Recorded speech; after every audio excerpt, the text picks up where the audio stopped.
Alright, another draft physics video. Comments. These people are so obsessed. It's just amazing bullshit. Alright, so let's understand. I mean, I read comments. I gotta talk about different subjects off the top of my head, and, I have to read them and understand them, and it's physics. And yet these people just obsess about minutia. It's just amazingly retarded. So this was just so obnoxious. So there's these two idiots, this Chimmery and this Don Lincoln asshole. So let's deal with it. So the time code again, without any reference to what exactly I was saying at the time code. Alright, that there's no satisfying explanation for the central mystery behind the two-slit experiment. So he says the central mystery is that if you have a single slit and you have a single slit pattern, and they make bar patterns, clear bar patterns at the right width, they make clear bar patterns. And the double slit doesn't equal those two patterns superimposed on each other. Well, this is just too useless. But, I think it's too useless. It's just the bars. Okay, so you have a bunch of bars with a single slit. And then when you take two single slits and put them next to each other, they're really, really close. So they're just going to be off a little bit where their bars are. So they would be just pretty much the same pattern. They'd just be superimposed on each other because they're only a tiny distance apart. And that tiny distance at the distance you're viewing won't make that big a difference. So the question is, why is the double slit pattern different? Most importantly, why is the central maxima smaller in the double slit than it is in the single slit? Okay. My point was, yes, your physics has no answer. So he asked me this question as if it's a question I need to answer, when his own physics, conventional physics, has no explanation for why that's not true. Huygens won't explain it. Nothing explains it. So it's not explained by your physics, and yet you're asking me the question. I didn't even take it seriously in that sense. You're asking me a question as if I need to explain that when your own physics doesn't need to explain it. That was my point. And then I went on and I said briefly, hey, the irony is I have the explanation, asshole. And I went on to explain how every surface has a charge on it. And when you move surfaces next to each other, you change the charge on the surfaces, dumbass. So and I pointed out how with electricity, if you have a charge and you put something in between the charge, you cut the charges in half. So if you have 10,000 volts and I stick this in between, then I only have 5,000 here and 5,000 here. Dumbass. So I even answered the fucking question, and now this jackass is talking like it's the biggest mystery of the physics of the two-slit experiment are of Newton's rings. No, the mystery is, how do photons know where to go? And the simple argument is they don't think the surfaces matter. They don't think there's anything between the two slits that's bothering the photons. So they don't have an answer. They have to come up with some sort of bullshit. Oh, well, the photon has a whole big wide, it's a big fat thing, and it can't get through the slit without breaking in two. That's their explanation, asshole. What a fucking cunt. Alright. He thinks that's the central mystery, though. Why the single slit doesn't match the double slit. Why two single slit patterns don't equal sign the same thing as the double slit. And his theory still remains clueless as to an answer. Anyway, let's go on. For the central mystery behind the two-slit experiment is well known in physics. So the central mystery is known? No, it isn't. That there is no satisfying explanation for the central mystery behind the two-slit experiment is well known in physics. So again, he thinks that's the central mystery when they're making up all kinds of crap that single photons encounter two slits and go through both the slits somehow, interact with themselves in some way, and then go. Fucking idiot. But in the video I was commenting on, you completely dismissed why the Young experiment is supposed to be interesting. Why is it supposed to be interesting in comparison to Newton's rings? That's my question to you. The single slit creates a huge number of pattern if you just make the slit wide enough.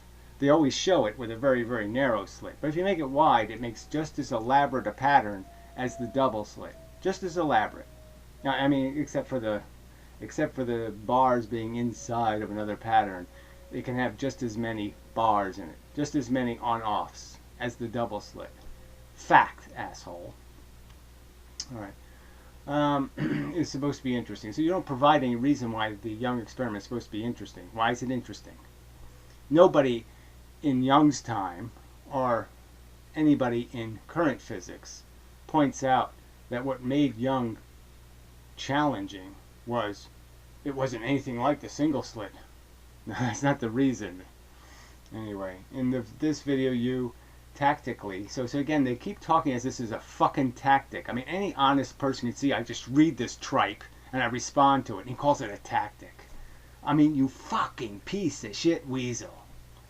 You have no explanation for the double slit experiment either. So again, I just did in the video actually say it. I said this. I said my theory has an answer, and it's about the surfaces and the charge, and I explained the charge difference. So the electrons are different. That's right. The electrons in the single slit experiment is different than the electrons in the double slit experiment. The electrons line up different. Asshole. So the central mystery remains. Fuck you. Okay, and then Don Fuckhead says, his reply, by the way, was blatantly false. How is it false? Here we go. He said that this isn't part of the wave theory. It's not part of the question of how photons hit slits and somehow can't get through them. The Heisenberg part, where the photon doesn't know where it is, and it can't be measured, and so when it gets to a slit that's trying to measure it, it spreads out just to be a fucking pain in the ass. This is either a lie, I'm not going to accept that, so you're blocked, or another instance of carelessness. Well, whatever. Carelessness how?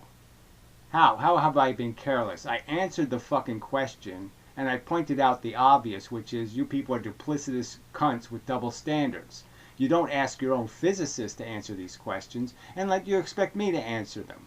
And again, I can explain why magnets attract. I can explain why they repel. You assholes can't. But I find it obnoxious when you challenge me to answer questions your own physics doesn't answer. You don't ask them for answers. And if they give you an answer, it's going to be, well, maybe it's the multiverse, or they fell in a wormhole and they spun around and they got a little dizzy and uncomfortable, and so they get the hell out of there. The patterns are literally derived by diffraction formulas. Brilliant again. No, they're not literally derived by diffraction formulas. That's bullshit. Unless again you think diffraction can only mean a wave. So because they've taken possession of the word diffraction. You can't talk about diffraction in any other context but a wave context, because they've taken ownership of the fucking word. So nothing can refract or reflect or diffract without them saying it's a wave phenomenon. But fuck you. Well, I'll delete that one anyway. Delete the other fucking cunt too. Fuck you. I mean, it's just obnoxious to sit there and say, well, the mystery remains, and you didn't answer the question. I answered the fucking question. Shit. The argument, okay, so this is Don again. The argument was given in the very video that comment was posted. The argument was given in the very video that comment was posted. You see, this is part of the problem. I don't read great, but some of you people don't write very fucking good either. It was spelled out as clear as daylight right here. Alright, now listen to this video, and yes, okay, and he says, anyone can go see it, and everyone can see how you didn't deal with it at all. Instead, you just read it sentence by sentence, dismissively and injected irrelevancies. What irrelevancy? So here we'll go to the fucking video. What a fucking cunt. You don't multiply those things or add those things. What are you talking about? On the return trip, the photon beam splitter So we're doing the one. What are you talking about? Video again. So I clearly don't know what the fuck you're talking about at the time I was reading the comment. I'm saying, I look at my face. I'm looking at it. What is he getting to? All right, and so here's what he's getting to. All right, there's two arms to the machine. Now, this is one path and this is the other path. And then the machine is rotated into different positions of where the Earth would be moving, or the galaxies, or this or that. They're in different positions is all you need to know. So whatever movement there is, the two arms are moving differently. And his argument is that somehow, because this arm, these photons go more distance when they go that way, and then they go less distance when they go this way, means that somehow they travel a different distance than the photons in this arm. That's what's being measured by the device, is the comparison of the two arms. The photon going this way is getting compared to the photon going this way. That's how the device works. The device doesn't work by comparing photons going this direction to photons going this direction.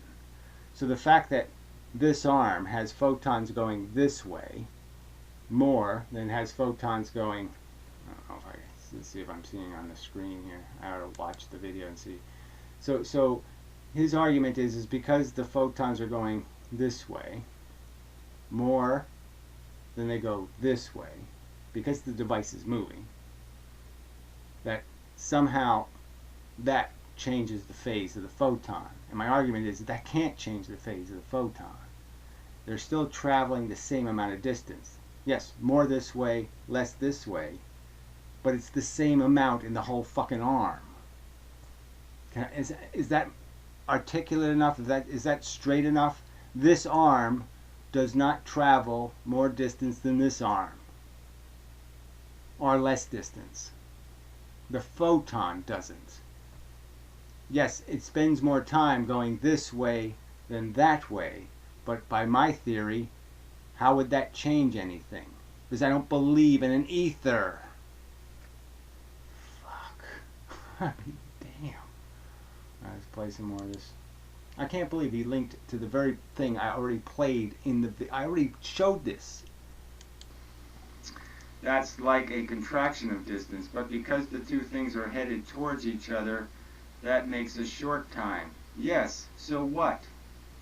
How long the amount of the change in distance between a... See, so now I'm trying to explain how... And maybe I didn't do it perfectly articulately. But again, if that's the standard you're going to impose, this is impossible. You can't be talked to. The point I'm trying to make is, how does the difference in how this photon moves, in terms of it spends more time going this way than this way, it's still going the same distance. How is a change in which way it goes, if it's going the same distance, going to change its phase and be different than the phase of the other arm? How is it travel? It's going to travel the same, it'll add up to the same amount of distance. Yes, it's more distance going this way and less distance this way, but the overall distance is the same. For fuck's sake. Foot and a foot minus a zilliometer, you know, I mean, it's not even a millimeter, be consequential. So I'm not even, that's a tangent. I shouldn't have said that. I shouldn't have bothered pointing out that even if there was a difference, it wouldn't be enough to change the phase of the light. But regardless, I shouldn't even have said that. But the underlying point I was making, I think, was clear, that this arm is the same as this arm. And that's the relevant part, I think. Same time, same distance. They just do it differently, which can't be measured by comparing the two arms. And that's what you're comparing. You're comparing the two arms. You're not comparing going this way versus going that way. Alright, so anyone can go see it. What an asshole. So anyway, here we have another time code. DS, but the fact that the photons will actually travel the same distance in both directions, they'll just spend more time. Okay, so that's, yes, I can see I was a little less than perfectly articulate. The, they won't travel the same distance in the directions, but the total distance will be the same. So again, I'm just trying to say this. I mean, going longer this way and coming back shorter. When you add the two up, it would be the same if they were even. There's no adding or subtracting of actual distance. The total distance doesn't get diminished, is the point. So yes, I didn't say it very articulately. They won't spend more travel distance going one way than the other, so that's an important distinction. So what I was saying is comparing the two arms is what's important. Okay, then he says, DS, and the time could only matter if you were hunting for an ether. Right, so the time, the fact that you're spending more time going this way than this way on the same arm of the device, the only way that change in time difference could matter is if you believe there was something dragging against the photons in one direction and something dragging in the other direction. Then you could tell the difference, because there'd be more drag in one direction than the other, and that would change the phase of the photons. Oh, shit. Alright. Alright, let's try this again. If you're hunting for drag, so if you think of photons get slowed down going through ether, or that the ether has some drag effect, like it's keeping light from going faster somehow, then time would matter and you can see the difference. So yes, I'm conceding that if there's something called drag, if you're going against the ether, then you would be able to measure it because the time would change. So the phase would change. Let's see. So he says here, you don't understand what an ether drag is in the first place. That's too complicated, a combination of two words. Ether drag doesn't mean like the ether's kind of a fog, that has to put, or water, it has to pedal through. In this context, in bold, an ether is synonymous with an absolute eternal frame. Oh, amazing. So now he's turned ether into bent time. Amazing. In which all photons move at the speed of light. Again, it's just amazing. So drag means you go exactly the same speed, the speed of light. And that somehow makes sense. No, that doesn't make any fucking sense at all, you fucking cunt. Alright, so this, what else does he say? This is why these verbal arguments fail. Someone can hear the words ether drag or ether wind and think something like, oh, so you're saying that the photons have friction, or that they're tired of moving, right? No, not that they're tired, but that, yes, that they are moving against some kind of force. How exactly, turning it into, the ether is synonymous with an absolute internal frame. So the absolute frame would not create any distinction. It wouldn't make the photons going this way or this way. It wouldn't make a distinction. It would just count the total distance in time. There's no difference in this time and that time. There's no difference in moving this way and moving that way. They're absolutely the same thing in the absolute inertial frame. So how exactly does an absolute inertial frame create drag? That's your conception. So you explain to me how anything changes because there's an absolute inertial frame when the total distance adds up to exactly the same amount for the arm. So the arm goes exactly the same amount of distance as the arm this way. The photon travels exactly the same amount of distance. How exactly could you measure anything called the absolute frame drag? It doesn't exist. It's made up by you. Oh, God, you're such a fucking cunt. Understanding is key to everything else is peripheral. Well, whatever. the fact that people are supposed to understand that when you say ether drag, you're saying the absolute frame is now an ether of some kind, and that somehow that ether is somehow measuring whether you went this way or you went that way, like it cares, when all it cares is how far did you travel in total, and how long did it take you. And again, to assume that the inertial, absolute inertial frame, it'd be just the absolute frame, that somehow you could make a distinction when the total different distance is exactly the same. And of course it doesn't. Absolute frames don't mean you don't have relative motion. Doesn't mean that two things can't be moving parallel to each other. Doesn't mean any of those stupid fucking things, you dumbass. A fucking cunt. Alright, so yeah, I'll just delete this thread because I've answered it.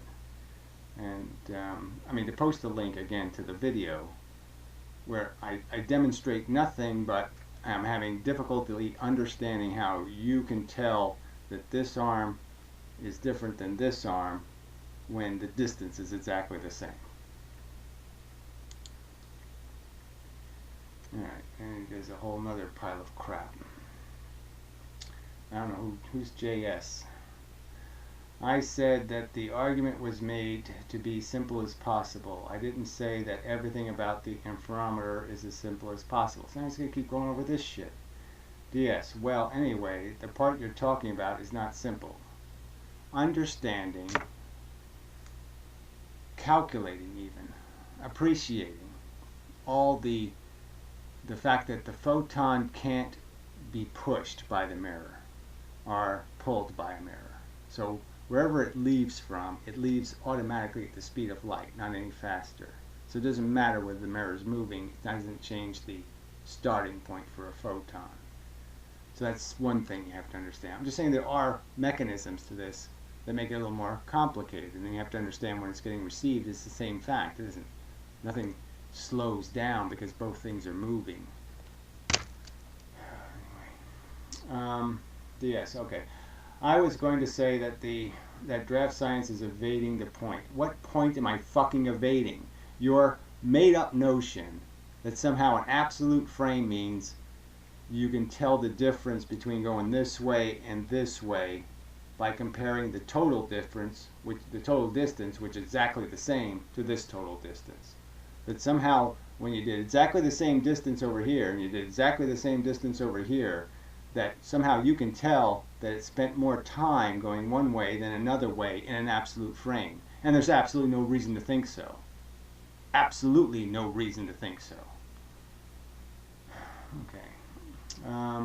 But I don't think this is enough for the assertion because of the word anyways.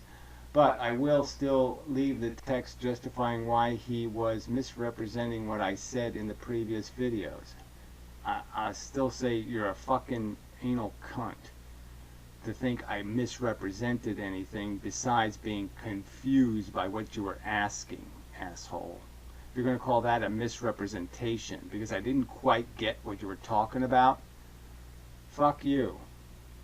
I especially didn't get that we were really talking about an absolute frame that you think is made of ether.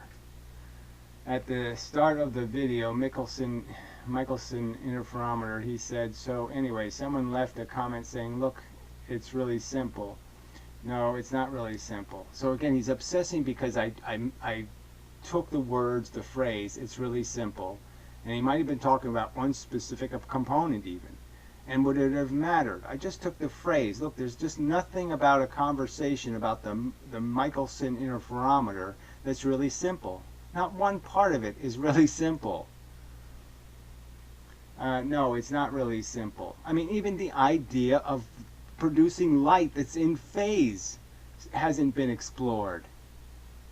There's nothing about interferometers that's really simple. And as I've pointed out, even the frickin' ring pattern, I was thinking that this had something to do with like a two-slit experiment, the way the rings are created.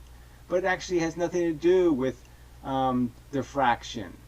It has to do with the fact that the photons spread and reflect inside. Well, it has to do with refraction, don't get me wrong, but that they're reflecting inside of the material, as I pointed out with the other video.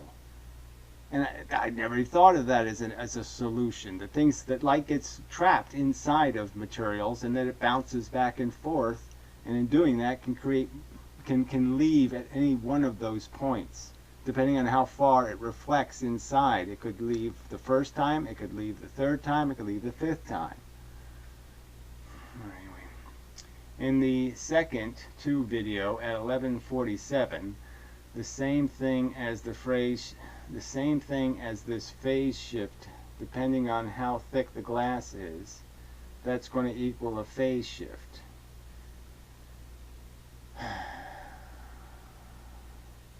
How thick the glass is, that's going to equal, well, what I pointed out is when you go from air to glass, you change the reflective index, and when you go from something lighter to something thicker, higher index, there's a phase shift.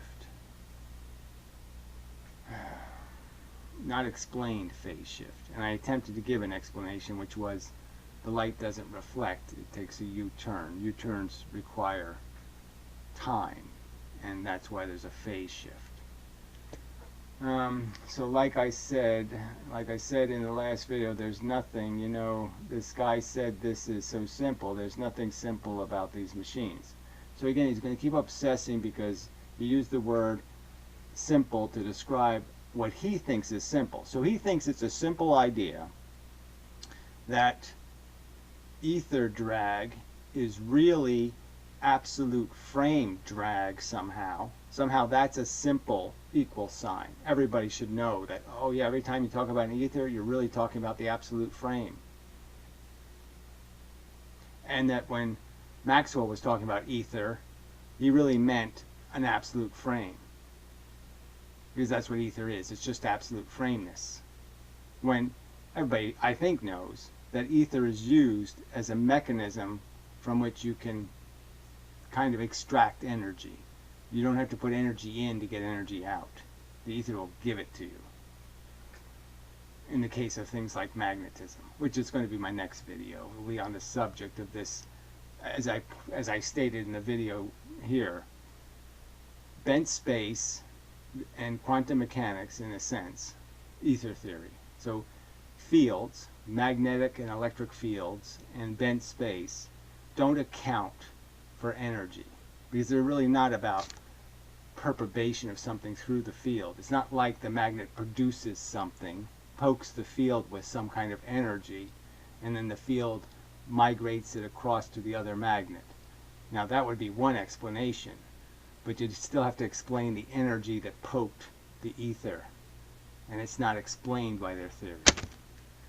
Just as gravity, this idea of things moving, huge earths and giant planets and suns and galaxies turning, all of this movement created with no accounting for where the energy came from. And they do it in quantum mechanics with their virtual photons and their virtual particles from the future. When they talk about something, Feynman diagramming, and they're talking about a particle they hit in the future, and then they give it back, all that really is an accounting of something where they know there was energy in at the bottom, but they don't know where it came from. But the good news is, if they do the whole equation, it'll come out in the end. And it's just like that with gravity. If the Earth doesn't stay in the gravity, okay, then it's free energy, because it took just as much energy. The forward movement will be taken away when it's retarded in its capacity to escape. So it will be sped up heading for the sun, and then it will be slowed down leaving the sun. And so that conservation gives them an excuse to say it's not real energy, when it was real energy. But anyway, and it wasn't from the fucking future. Anyway, okay. The same thing in the phrase, let's see, the same thing as this phrase phase shift, depending on how thick the glass is. That's going to equal a phase shift. So like I said, I said in the last video, there's nothing, you know, this guy said this is so simple. Okay, wait. You said this was, that you said this while pointing your drawings you made. Okay, you said this while pointing your drawings. See, not very articulate. You made after the discussion on mirrors and details related to that in a video that was dedicated to those details.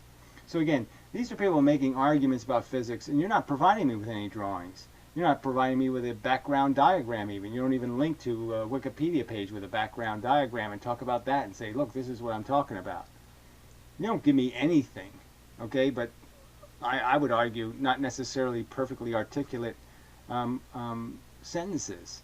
And then you have premises that you think I'm supposed to be aware of, that somehow I was supposed to know that when ether drag comes up, I was supposed to think of that as absolute frame drag, which I of course wouldn't concede there's any such thing. So he was misrepresenting. So again, he's accusing me of misrepresenting because I had no idea first that he was going to slide absolute frames into this by claiming they're ether somehow, when Michelson and Morley were looking for ether. They weren't looking for an absolute frame. They were trying to find Maxwell's ether. They were trying to find the source of the energy that Maxwell was describing in his equations, fuckhead. They thought it had to be an energetic ether because that's the only way they could account for the fucking goddamn energy, asshole. It has nothing to do with absolute frames which don't have any energy in them. Alright, all of this analysis just for a snippet of dialogue. It's sad how effortlessly DraftScience can get away with this. Yeah, well, you're the one trying to get away with something, and it's a good thing I do this reading of comments and pointing out, just look at this asshole. Look at this fucking anal nonsense. I haven't evaded any point. I've been trying to argue the point, and you're claiming it can be argued in this simple way when I'm arguing, no, it can't even, you can't really draw a mirror, you can't draw the 18 mirrors and go through this whole thing. So yeah, it's not so fucking easy. Anyway, it's sad how effortlessly DraftScience can get away with this and how hard it is to correct that. Yeah, it's disgusting that you get away with this fucking bullshit of these accusations that somehow I've evaded some kind of evidence you provided. You have provided zero evidence for this argument. You have zero evidence of any, that an absolute frame means ether. That Maxwell thought the ether was the absolute frame. That Maxwell didn't think the ether was some substance that has to be capable of moving objects, creating the mechanism to push magnets together. Fucking cunt. Alright, so that's enough of that. So anyway, this guy did ask, your mech setup for screens and back and forthness has gone software, question mark. Yes. Any chance you can ping me your solution? Well, the solution is just indirect. My computers are never great computers. I buy used $50 computers, so I don't have great computers. And so I've never been able to do any fancy software shit because, you know, it just doesn't work. So then I'm switching to Linux, okay, because it just works so much better because XP is getting kind of useless. And it just, yeah, there's some software now that I can actually use, you know, this OBS software, OBS Suite, OBS Studio. So look that up, OBS Studio. Because I think they make a Windows version. Yeah, it just didn't work on my Windows 10. But anyway, it wouldn't work on XP at all. So they don't. It doesn't even, not at all. It doesn't even try to work on XP. So anyway, so yeah, I decided to do this Linux thing. And so the consequential thing was that this, yeah, I found this software and it works on my pretty crappy computers almost pretty well, and so that's why. So there was no plan to switch to anything. There was no whatever. It's just that, yeah, I have the opportunity to do this shit now, so I'm going to do it, and I hope to do it even better in the future, and you know, such. But I will do a video on the Linux stuff. I just haven't, you know, I mean, I'll do a video on how to actually use the software a little bit, just because it's really simple, but it is, you know, you do have to play with it a little bit to get the feel of it. But yeah, it does work fairly well, as long as you do these little safety checks to make sure it's, you know, something hasn't, you know, glitched, and so forth. I mean, some of the glitches are annoying, like, you know, the microphone's not picking up and it's supposed to be, and so you have to kind of make sure the stuff is working before you, whatever. But anyway, enough. Fucking people. So anyway, yeah, that's all. Quantum mechanics next video. Well, I'll keep pushing this point about this energy problem, because it's so critical to both of the failures of both of these theories. Bent space, whatever, Einstein's space-time, and as an explanation, and quantum mechanics in terms of the creation of virtual photons and not accounting for the fact that when two magnets move into each other or move away from each other, or even when two electrons repel each other, they have to account for the energy. It's not just, you can't just go, they magically did it. They don't have a mechanism in either theory. And it's obviously an energetic force event. It's obviously a force. It's not a field. It's a force. It's not space. It's a force that's doing it. Anyway, till then.